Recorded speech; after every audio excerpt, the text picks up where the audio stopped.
नमस्कार, सगरमाथा विशेषमा हार्दिक स्वागत छ। म टङ्क खनाल। यतिखेर विश्व कोरोना भाइरसको महामारीसँग जुधिरहेको छ। करिब 1 वर्षको यो अवधिले विश्वलाई तहस नहस पारिराखेको छ। आर्थिक क्षेत्र त निकै ध्वस्त भएको छ भने शैक्षिक जगत पनि त्यस्तै गरी अगाडि बढिरहेको छ।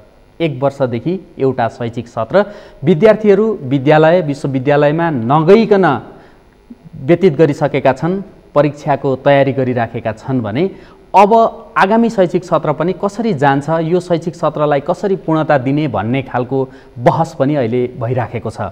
यो सँगै काठमाडौँ महानगरपालिकाले माघ 1 गतेदेखि शैक्षिक संस्थाहरू सञ्चालन गर्ने घोषणा गरेर विद्यालयहरूलाई उर्दी पनि जारी गरेको छ। ती मध्येका केही स्थानीय तहहरूले लगत्तै विद्यालय सञ्चालन नगर्ने बताइरहँदा विद्यालय अभिभावक र प्राध्यापकहरू बीचको छलफल जारी छ।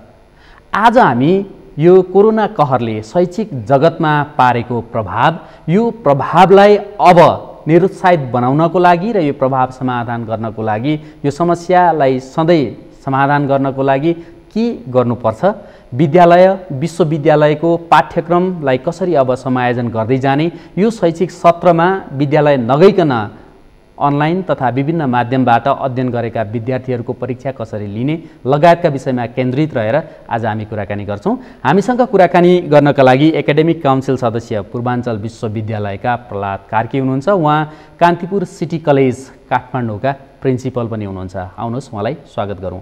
प्रहलाद सर, तपाईँलाई कार्यक्रममा स्वागत छ। Thank you. नमस्ते। शैक्षिक क्षेत्र त कोरोना कहरसँगै तहस नहस भयो है? बिल्कुल।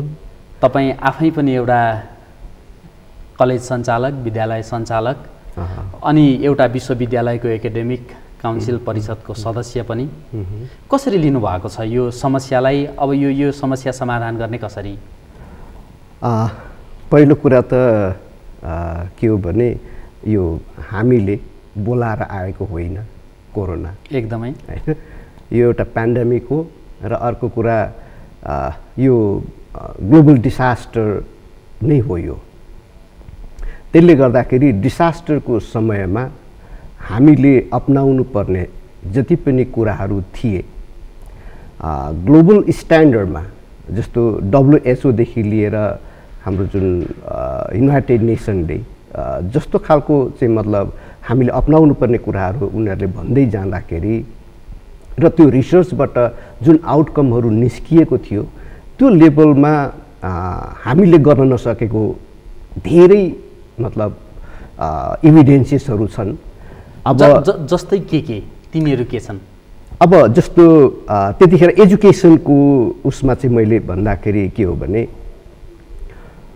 त्यतिखेर तत्काल अब यो जनवरीसम्म, जतिखेर कोरोना सुरु भयो जनवरीभन्दा अगाडि हामीले यो वर्षभन्दा अगाडि त्यसको चाहिँ के भन्छ औषधिहरू आउने सम्भावनाहरू त्यहाँ छैन भन्ने कुराहरू त्यतिखेर थियो र त्यो लेभलसम्म यो महामारीले हामीलाई चाहिँ लपेट्छ है। त्यसले गर्दाखेरि specially education only school level university level मात्रै नभएर डिफ्रेन्ट ट्रेनिङ इन्स्टिट्युटहरूदेखि लिएर हरेक एजुकेसनसँग सम्बद्ध संस्थाहरू र एक्टिभिटिजहरूलाई हामीले चाहिँ अनलाइनबाट गर्नुपर्छ, जसले गर्दाखेरि यो जुन चाहिँ मतलब सेसनहरू छ सेसनलाई कन्टिन्यू हुन्छ। एउटा सेसन कन्टिन्यू नभएर त्यो ग्याप हुनु भनेको के त भन्दाखेरि ग्लोबल इकोनोमीमा त्यसको डाइरेक्ट इम्प्याक्ट पर्छ। तर हामी कहाँ त्यतिखेर के त भन्दाखेरि विश्वविद्यालयहरू सबै विश्वविद्यालयहरूले त्यो लेभलको प्लानिङ गरेर जान नसकेको कुराहरू पनि त्यहाँ त्यसमा चुक्यो किन? तपाईँ आफै पनि एउटा विश्वविद्यालयको एकाडेमिक काउन्सिल परिषदको सदस्य हुनुहुन्थ्यो।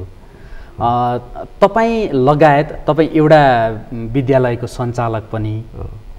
त्यो योजना बनाउनको लागि अरूले हामी चुक्यौँ भन्दै गर्दाखेरि तपाईँले त्यसको नेतृत्व, तपाईँको विद्यालयले त्यसको नेतृत्व, तपाईँको विश्वविद्यालयले त्यसको नेतृत्व लिन नसक्नुको कारण? ओके, अब यो बिचमा सबभन्दा पहिलो कुरा चाहिँ जस्तो हामी जहाँ छौँ पूर्वाञ्चल विश्वविद्यालयमा, त्यो अवस्थामा पूर्वाञ्चल विश्वविद्यालयको भाइस चान्सलरदेखि लिएर सबै पदहरू खाली थियो। र त्यो एउटा त्यो चाहिँ मतलब टिम नै नभएपछि विश्वविद्यालयले कसले चाहिँ त्यसलाई चाहिँ इनिसिएसन गर्ने भन्ने एउटा हामीमा चाहिँ त्यो खालको थियो र हामीले आन्तरिक रूपमा त्यो खालको चाहिँ के अरे चाहिँ एक्सर्साइजहरू गर्दा गर्दै पनि हामी त्यो लेभलमा नपुगेपछि हामीले केही पनि गर्न सकेनौँ। ल ओके, हाम्रो विश्वविद्यालयमा त त्यो टिम थिएन, गरेन। अरू विश्वविद्यालयहरू काठमाडौँ युनिभर्सिटीभन्दा बाहेक विश्वविद्यालय कसैले पनि गरेन। जस्तै पोखरा विश्वविद्यालय पनि भाइस चान्सलर हुनुहुन्न थियो र टिमै थिएन, त्यसले गर्दाखेरि त्यो पनि गर्न सकिएन। तर पछाडि पूर्वाञ्चल विश्वविद्यालयले चाहिँ अब मैले व्यक्तिगत रूपमा उहाँलाई भन्दा पनि एउटा लिडरसिपले गर्दाखेरि धेरै कुराहरू हुँदो रहेछ भन्ने कुराहरू त्यहाँबाट पनि देखियो र धेरै विश्वविद्यालयले चाहिँ के अरे विरोध गर्दा गर्दै पनि पूर्वाञ्चल विश्वविद्यालयले अनलाइनबाट परीक्षा लिनेसम्मको जमर्को गरेर पूर्वाञ्चल विश्वविद्यालयले त्यो टाइममा परीक्षा लिइदियो र अनि त्यस पछाडि अनलाइन क्लासहरू सुरु गर्नुपर्छ भन्ने अनलाइन क्लासको एउटा चाहिँ के अरे प्रोटोकल्सहरू तयार गरेर सबै कलेजहरूलाई उसले चाहिँ के अरे मतलब पठाइदियो। त्यस पछाडि हामीले धेरै नभए पनि यो सेसनलाई केही धेरै ब्याक नगइकन धेरै अगाडि ल्याउने प्रयास चाहिँ हामीले पूर्वाञ्चल विश्वविद्यालयले गरेका छ। अहिले अब अभिभावकको यो विश्वविद्यालयको शिक्षा सँगसँगै प्राथमिक तह माध्यमिक तहसम्मको पनि कुराकानी गरौँ, किनकि एउटा शैक्षिक सत्र चाहिँ लगभग कुनै पनि विद्यार्थी विद्यालयमा भौतिक रूपमा उपस्थित नभइकन करिब करिब सकियो। यदि सामान्य अवस्था थियो भने यतिखेर अन्तिम परीक्षाको तयारीमा सानो क्लासदेखि विश्वविद्यालय तहका विद्यार्थीसम्म भइसक्नुपर्ने स्थिति थियो। अब अहिले त विश्वविद्यालयले भर्ना खुलाउने क्रम पनि सुरु भइसकेको छ। तपाईले अघि भन्नुभयो अनलाइन प्रणालीबाट परीक्षा लिनको लागि तयारी गर्यौं, तर यो सँगै अभिभावकको पनि गुनासो अनि सरकारवाला निकायको गुनासो के छ भने इन्टरनेटको पहुँच कस्तो थियो, के थियो, मेरो विद्यार्थी कुन अवस्थामा थिए, कुन धरातलमा थिए भन्ने हिसाबले विद्यालयले पनि विश्वविद्यालयले पनि त्यो कुनै पनि लेखाजोखा नगरिकन जो सुविधा सम्पन्न क्षेत्रमा छन् तिनीहरूलाई लक्षित गरेर मात्रै कार्यक्रम सञ्चालन गर्यो, त्यतातिर ध्यान दिएन। भनेपछि शैक्षिक क्षेत्रमा पहुँचवाला मात्रै माथि आउने रहेछ, उसले ज्ञान लिनको लागि पनि पहुँच चाहियो भन्ने खालको गुनासो पनि थियो। कसरी लिनुभएको छ तपाईँले? ओके, अब पहिलो कुरा यसलाई कसैलाई दोष दिने ठाउँहरू छैन। अघि पनि मैले भने एउटा ग्लोबल लेभलमा कस्तो खालको चाहिँ हामीले चाहिँ तयारीहरू गर्नुपर्छ अब यसको लागि, यसको चाहिँ मतलब इम्प्याक्टलाई कम गर्नको लागि हामीले के गर्नुपर्छ भन्दाखेरि जुन एउटा ग्लोबल स्ट्यान्डर्ड थियो, ग्लोबल स्ट्यान्डर्डमा नपुग्नुको पछाडि के त भन्दाखेरि हाम्रो चाहिँ के अरे कन्ट्रीको रिसोर्सेससँग पनि धेरै कुराहरू चाहिँ मतलब त्यसले पनि गरेको छ। जस्तो अहिलेको यो कोरोना मात्रै नभनौँ, कोरोना नभए पनि वास्तवमा हरेक कन्ट्रीले आफ्नो प्रोडक्सनको एक्टिभिटिजलाई एकदमै मतलब राख्नको लागि तपाईले इन्टरनेटको पहुँच हामीले गाउँ गाउँमा पुर्याउन जरुरी छ। अब यो बिना यदि हामी चाहिँ अब होइन हामी पुरानै उसमा जान्छौँ भने हाम्रो इकोनोमिक ग्रोथ पनि हुँदैन र हामीले प्रोडक्सनमा चाहिँ के अरे हाम्रो के अरे लाइन अप त्यसलाई गर्न सक्दैनौँ। त्यो सँगसँगै त्यो कुरा केमा जोडियो भने आर्थिक पाटोसँग कोही पनि व्यक्ति जो चाहिँ अनलाइन माध्यमबाट जाउँ भन्छ तर उसले चाहिँ आफ्नो उपभोक्ताको, आफ्नो ग्राहकको, विद्यालयले भन्दा विद्यार्थीको उसको क्रय शक्ति के छ, कस्तो अवस्थामा छ भन्ने नहेरिकन आर्थिक भार मात्रै थोपरियो भन्ने खालको गुनासो छ नि त। त्यसैले मैले यही कुरामा म आउन खोजेको थिएँ। अब बेसिकल्ली के त भन्दाखेरि यो एउटा वास्तवमा नेपाल जस्तो मुलुकले गाउँ गाउँमा इन्टरनेट र हरेकलाई त्यो खालको एउटा फेसिलिटी प्रोभाइड गर्ने यो अपर्च्युनिटी पनि थियो। उसले चाहिँ मतलब यो कोरोनालाई गर्नको लागि अवसरको रूपमा पनि लिएर त्यस पछाडि रिसोर्सफुल हरेकलाई रिसोर्सफुल बनाउने यो अवसर थियो र त्यहाँनेरि गर्दा गर्दै पनि गर्न सकेन, नगरेको कुराहरू होइन, गर्दा गर्दै पनि गर्न सकेन। अब यसमा कुनै पनि पक्षले जस्तो अब त्यो अनलाइनमा आउनबाट जो विद्यार्थीहरू जुन चाहिँ लेभलका मान्छेहरू भिक्टिमाइज भए, अल्टिमेटली भिक्टिमाइज त भइ नै हाले होइन। त्यहाँबाट अबको दिनमा हामीले उनीहरूलाई कसरी अगाडि ल्याउने भन्ने विषयमा अझ अरू चाहिँ हामीले स्ट्राटेजीहरू, नेसनको स्ट्राटेजी, हरेक स्कुलले आफ्नो कस्तो खालको स्ट्राटेजीहरू बनाएर लैजाने भन्ने विषयमा अब छलफलको विषयहरू होला। तर के हो भने यो कोरोनाको बिचमा कोरोनाको कारणले गर्दा हरेकको लाइभलीहुडलाई त असर गरेको छ, हरेकको लाइभलीहुडलाई, होइन? त्यसैले गर्दाखेरि हरेक मान्छे भिक्टिमाइज छ। हो, अब यही प्रसङ्गमा मैले जोडेँ, कोरोना कहरसँग विद्यालय बन्द भइसके पछाडि शिक्षा मन्त्रालयले शिक्षा क्षेत्रमा काम गर्ने विभिन्न क्षेत्रहरूले के भने अब जेठमा विद्यालय सञ्चालन गर्न सकिएन भने कोर्स कम्प्लिट हुँदैन। हामीलाई एउटा चाहिँ क्षेत्र, एउटा शैक्षिक सत्र चाहिँ कोल्याप्स हुने अवस्था छ। त्यस पछाडि त्यो समय सारियो साउनसम्म, अनि फेरि भनियो भदौ, हुँदै हुँदै अहिलेसम्म त विद्यालय सञ्चालन भएको छैन। तथापि विभिन्न चरण गरेर चाहिँ कोर्स कम्प्लिट हुन्छ भनी राखिएको छ। अहिले अन्तिम परीक्षाको तयारीमा विद्यार्थीहरू जुटिराखेका छन्, भइराखेको पनि छ। कसरी सम्भव भयो? अब सबभन्दा पहिलो कुरा, अब मलाई के लाग्छ भने हाम्रो नेप्लिज कन्टेस्टमा मैले बारम्बार के भन्ने गर्छु भने विश्वविद्यालयहरू आफैमा अब यो टिचिङ लर्निङदेखि लिएर यी कुराहरूमा अलिकति इनोभेसन जरुरी छ र ट्रान्सफर्मेसन जरुरी छ। कसरी गर्ने, होइन? गर्ने कुरामा थोरै मैले अलिकति जोड्न खोजेको। र त्यो के त भन्दाखेरि विश्वविद्यालय भनेको नलेजको खानी बनाउनुपर्छ त्यहाँनेरि, र त्यहाँ रिसर्च एन्ड डेभलपमेन्टका धेरै कामहरू गर्नुपर्छ, जसले गर्दाखेरि नेसनको हरेक पोलिसी र प्लानिङ गर्दाखेरि त्यहाँको रिसोर्सलाई युटिलाइज गर्नुपर्छ नेसनले। मैले कमजोरीको कुरा कहाँनिर गरेको छु भने त्यो गर्नुपर्छ। तर नेपालको कन्टेक्स्ट फरक छ। कहिल्यै पनि विश्वविद्यालयको रिसर्च, विद्यार्थीको रिसर्चलाई कहिले पनि त्यहाँ हेरिँदैन। त्यहाँनिर न स्टडी गरिन्छ, न हेरिन्छ, न त्यहाँको एक्सपर्टहरूलाई के अरे प्रयोग गरिन्छ। र त्यस्तै कोरोना, अघि पनि सुरुमा मैले के भने कोरोना अबको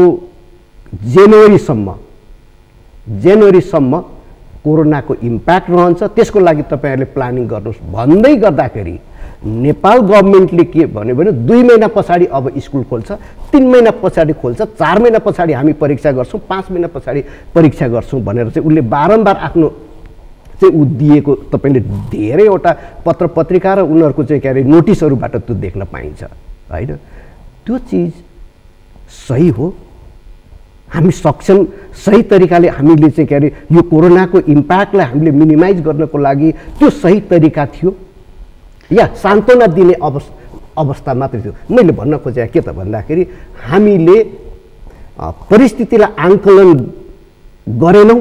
पहिलो कुरा, आङ्कलन गर्न नसक्नुको पछाडि के थियो भन्दाखेरि संसारमा कोरोनालाई लिएर जति पनि रिसर्चका कामहरू भए र त्यसको इम्प्याक्ट कहिलेसम्म रहन्छ, त्यसको औषधि कहिलेसम्म आउँछ भन्ने कुराहरू हामीले स्टडी नै नगरिकन कोरोना आयो, लकडाउन गर्नुपर्छ, बस्नुपर्छ।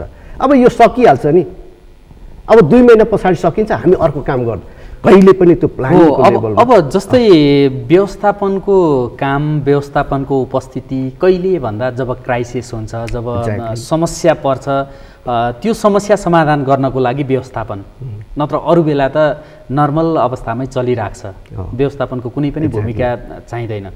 यो बेलामा कोरोनाको कहर यो अवस्थामा आइसक्यो भनिसके पछाडि तपाईँ आफै एउटा विश्वविद्यालयसँग सम्बन्धित, एउटा कलेजसँग सम्बन्धित, कलेज र विश्वविद्यालयले चाहिँ यस्तो प्लानिङ गर्नुपर्छ जसले चाहिँ सरकारलाई पनि सुझाव दियोस् भन्ने खालको सोच तपाईँहरू साङ्गठनिक रूपमा पनि हुनुहुन्छ। कलेज सञ्चालकहरूको एउटा सङ्गठन भयो, विश्वविद्यालयसँग आबद्धको अर्को भयो, त्यतातिर कुनै सोच, कुनै छलफल, कुनै डिबेट भएन? बाई द वे, अहिले भर्खरै म एकजना डाक्टर साहबसँग थिएँ जो इन्जिनियरिङमा निकै राम्रो डिसास्टरको चाहिँ मतलब एक्सपर्ट हो। उहाँले कुनै ठाउँ एउटा रिसर्चको काम लिनुभयो उहाँलाई फन्डिङ भयो, नेपाल गभर्मेन्टको कुनै उसबाट फन्डिङ भयो, उहाँले काम गर्नुभयो। काम गरिसकेपछि कामको इभ्यालुएसन गर्ने काममा उहाँको प्रेजेन्टेसन पेपर उहाँले पठाउनु भयो। पेपर पठाइसकेपछि तपाईँको के भयो भने इभन त्यो जसले इभ्यालुएसन गर्ने मान्छेहरू हुनुहुन्छ उहाँहरूले इभन टपिक्स पनि नहेरिकन उहाँहरूले चाहिँ के अरे त्यस फिडब्याक लेखेर पठाइदिनु भयो। त्यस पछाडि उहाँले फाइनल्ली प्रेजेन्टेसनमा जानुभयो।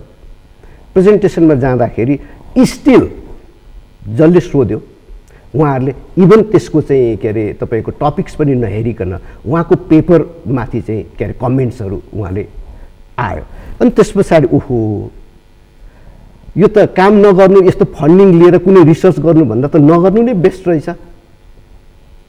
एकदम यो रियालिटिज हामी कहाँनिर छौँ, हाम्रो सोसाइटी कहाँनिर छ, हामी के को लागि दौडिरहेछौँ, के को लागि दौडिरहेछौँ, हाम्रो पर्पस के हो, त्यसको खोजी कसैले गर्न के त्यसको खोजी कसैले पनि गरेको छैन।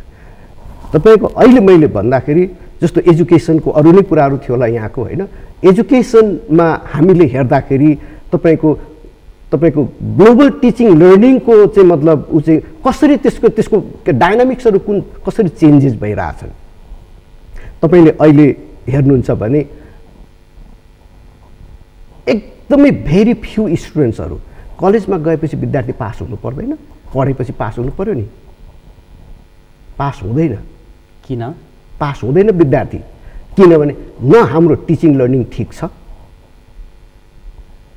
न इभ्यालुएसन हामीले विद्यार्थीको इभ्यालुएसन गर्न सकेका छौँ।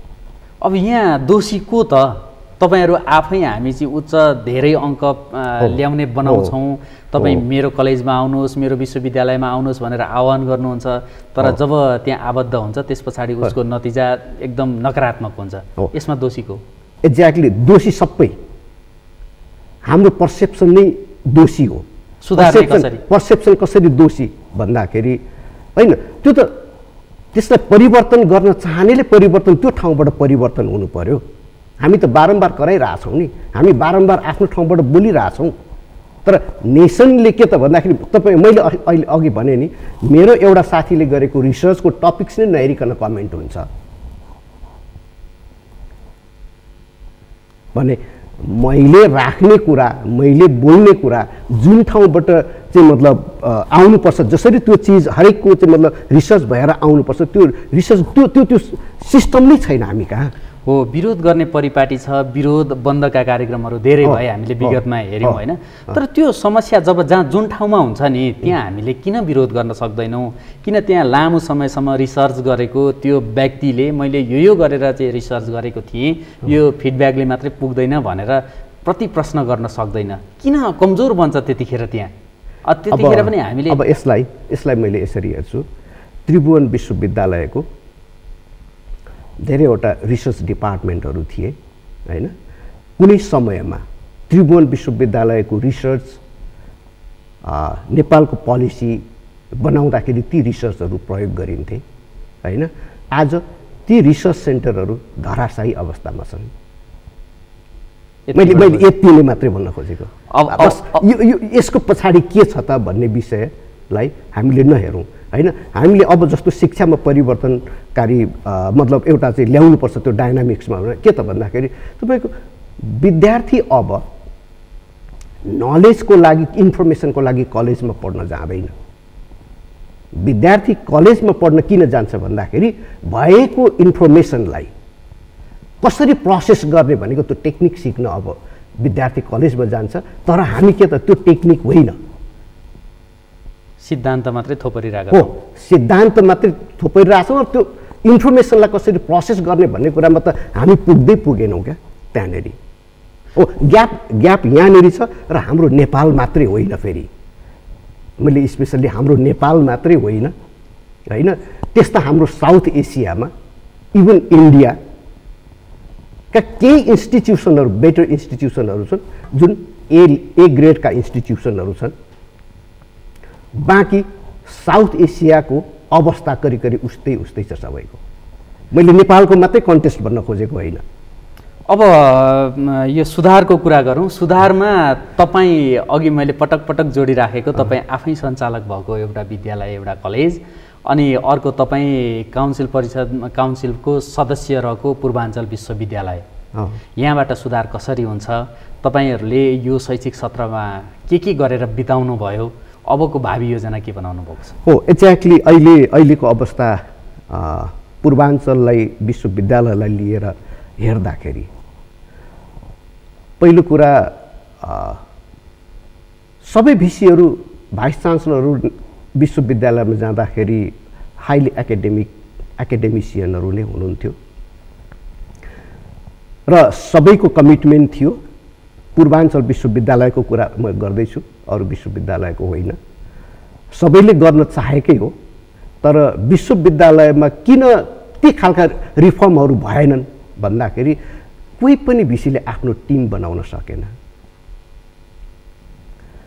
अब टिममा पार्टीको बाहुल्यता तपाईँको चाहिँ बढ्दै गयो हैन? राजनीतिकरण नै हाबी भयो त्यहाँ पनि।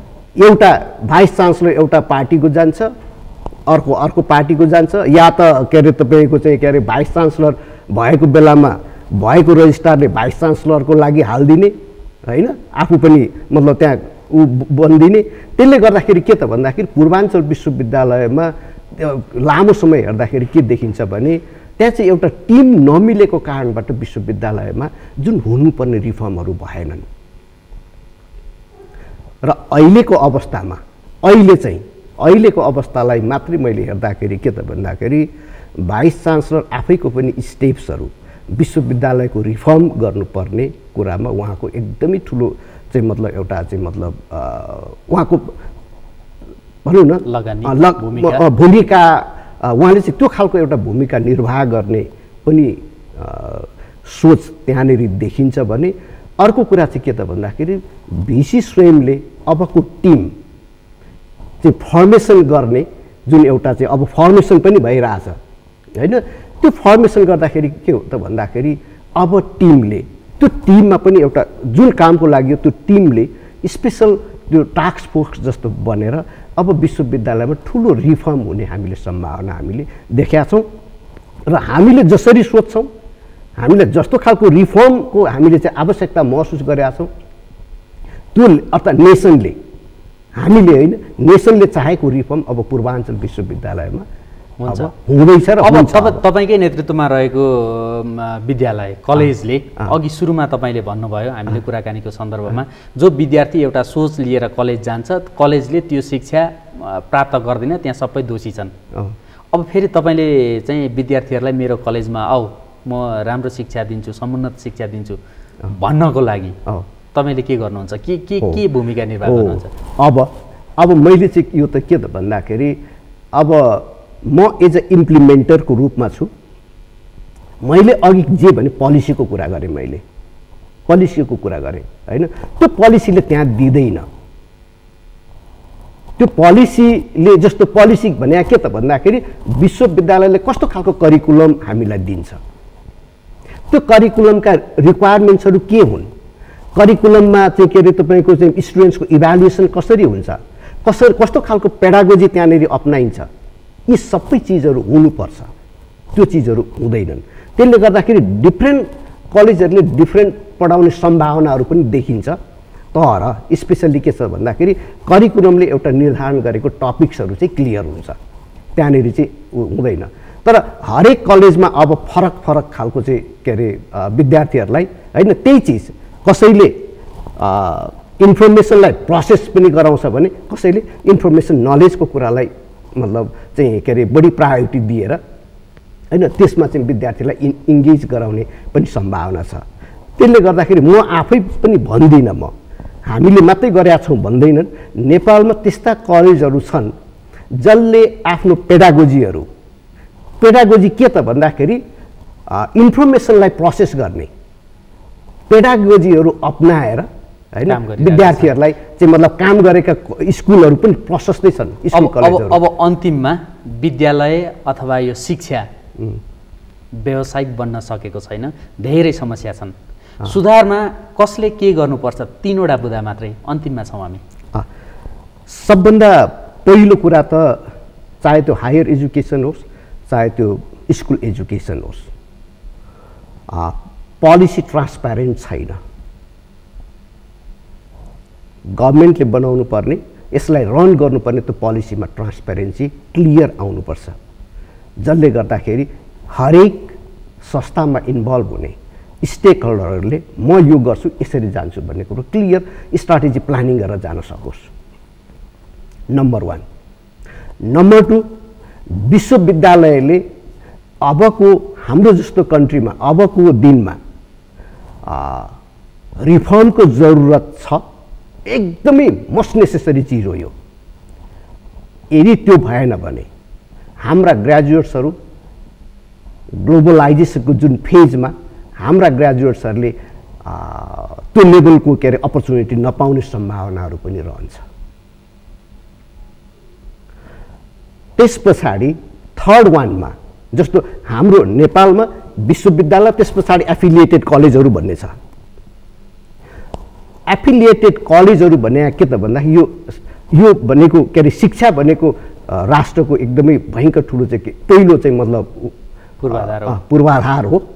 त्यसले गर्दाखेरि नेसनले चाहे त्यो प्राइभेट कलेज होस् चाहे त्यो के अरे चाहिँ मतलब तपाईँको पब्लिक कलेज होस् होइन, चाहे त्यो ट्रस्टबाट सञ्चालन होस्, कुनै पनि तिनीहरूलाई आफ्नो इन्फ्रास्ट्रक्चर एजुकेसन इन्फ्रास्ट्रक्चर बनाउनको लागि काम गर्नुपर्छ, प्रशस्तै काम गर्नुपर्छ, जसले गर्दाखेरि हामीले के त भन्दाखेरि करिकुलमको कारणबाट, त्यस पछाडि फिजिकल इन्फ्रास्ट्रक्चरको कारणबाट, र अर्को कुरा के त भन्दा पोलिसीको ट्रान्सपेरेन्सीको कारणबाट यी तीनटा कुराहरूलाई हामीले चाहिँ के अरे लिएर जान सक्यौँ भने नेपालको एजुकेसन शैक्षिक क्षेत्र एकदमै मतलब होइन, एक बिस्तारै होइन लगत्तै त्यसमा चाहिँ के अरे ठुलो परिवर्तन आउँछ, जसले गर्दाखेरि हामीले इन्टरनेसनल एउटा उसमा चाहिँ हामीले आफ्नो स्टाटस हामीले डेभलप गर्न सक्छौँ। हस् त, समय र संवादको लागि तपाईँलाई धेरै धन्यवाद। हस्, थ्याङ्क यू टङ्कजी, थ्याङ्क यू। दर्शकवृन्द, आज हामीले कोरोना कहर पछिको शैक्षिक स्तर र आगामी शैक्षिक स्तर अझै राम्रो समुन्नत बनाउनको लागि चाल्नुपर्ने कदमका विषयमा कुराकानी गऱ्यौँ। हस् त, हामी सबैलाई बिदा दिनुहोस्। नमस्कार।